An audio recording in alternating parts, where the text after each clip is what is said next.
और अक्सर जो है मैदे के अंदर मुताफन होकर वो खुराकी नाली में इन्फेक्शन हो जाता है और यानी बाज़ दफ़ा ऐसा होता है खून आने लग जाता है, इससे कभी कभी पेचिस भी लग जाते हैं, कभी कब्ज़ होती है, कभी उसमें पेचिस ही लगे रहते हैं और जो है दर्द शदीद, जब दर्द होती है तो शदीद होती है, कभी थूक के साथ भी खून आता है और कभी पखाने के ज़रिए भी खून आ जाता है। तो ये अल्सर की अलामात है। तो ये अल्सर का इलाज बड़ा आसान है।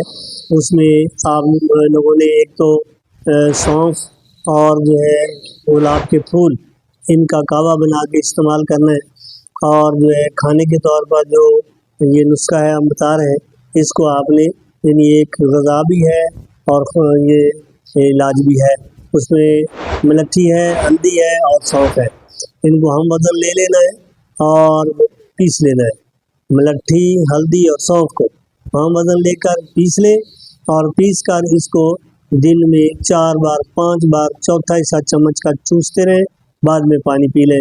और अल्सर वाला मरीज़ ये एहतियात करे कि वो रोटी बिल्कुल छोड़ दे और खाने पीने की जो सारी चीज़ें हैं वो बिल्कुल छोड़ दे और दूध का इस्तेमाल ज़्यादा करे। दूध में हल्दी डालकर इस्तेमाल करें तो ज़्यादा फ़ायदा होगा।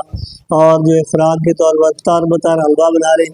तार-बतार हलवा आजकल तो, पहली हमारी औरतें तो उनको तो मालूम होता था, लेकिन आजकल की औरतें जो है कोई इनके तार-बतार हलवे का नहीं, बार-बार टेलीफ़ोन करके पूछते हैं तार-बतार हलवा क्या होता है। तो उसमें सूजी, घी, चीनी, ये हम वज़न सारी चीज़ें लेकर, घी देसी लेना है और सूजी और चीनी हम वज़न और हल्दी आधा वज़न डालना है। तो इसका मारूफ़ तरीके से जैसे हलवा बनाते हैं उस तरह हलवा बना लेना और वो हलवा जितना खा सके 3 बार 4 बार वो हलवा ही 2-4 चम्मच खाएँ, लेकिन दूध का इस्तेमाल ज़्यादा करें।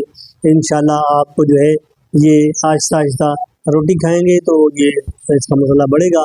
और फ़ौरी तौर पर दर्द शुरू हो जाए अल्सर की, तो फ़ौरी तौर पर इलाज जो है मैं अक्सर बताता रहता हूँ कि यानी गरम टकोर करें, यानी पेट के ऊपर वाले हिस्से से लेकर सारे पेट के ऊपर उसको टकोर 10-15 मिनट करने से अल्हम्दुलिल्लाह अल्सर वाले मरीज़ को फ़ौरन रिलीफ़ मिल जाता है।